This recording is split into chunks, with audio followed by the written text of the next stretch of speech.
Què ha passat amb el concurs de trasllats? Els dies 20 i 23 d'octubre es discuteix la mesa sectorial d'educació relativa al concurs de trasllats d'àmbit autonòmic per als funcionaris docents contemplats en la Llei Orgànica d'Educació.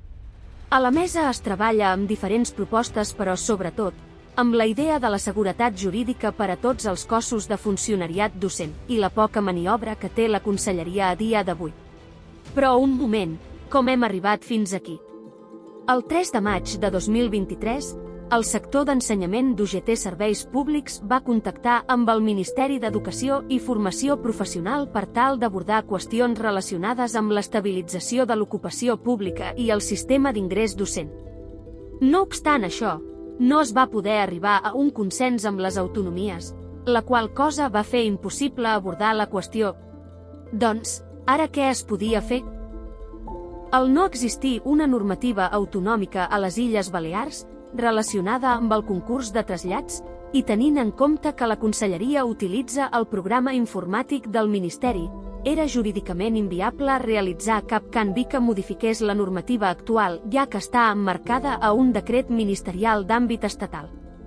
Qualsevol modificació significativa hagués provocat una impugnació judicial del concurs de trasllats, a més d'engrandir les inseguretats i l'incertesa. Així doncs, amb el govern en funcions i amb el poc marge de temps, la conselleria presentava dues opcions. No fer el concurs de trasllats aquest any i seguir amb més inseguretats i incertesa. O realitzar-lo amb la normativa vigent, emparada per una seguretat jurídica. UGT Ensenyament, amb el conjunt de sindicats, ha defensat fer la convocatòria aquest any per posar fi a la incertesa causada per la situació excepcional amb el procés d'estabilització. S'ha demanat per part d'UGT treballar amb transparència i rigor jurídic per evitar problemes legals a darrera hora. A més, UGT Ensenyament ha defensat que per tal d'assegurar el màxim de places disponibles, s'incloguin a la quota les jubilacions previstes fins a 31 d'agost de 2024. Les reduccions de jornada de majors de 55 anys. També ha demanat l'ampliació de la plantilla orgànica derivada d'activar l'acord marc, pel qual es redueix la jornada laboral a 35 hores setmanals. Es redueixen les hores lectives a infantil i primària a 24 hores i les de secundària a 18 hores. També s'ha demanat la flexibilització de les comissions de serveis per situacions sobrevingudes derivades del procés d'estabilització. I què passa amb la normativa autonòmica?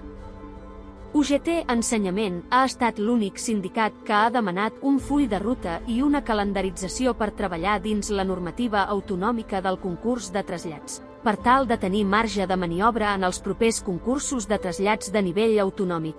UGT Ensenyament sempre està al costat del funcionariat docent, defensant els seus drets i la seva seguretat jurídica.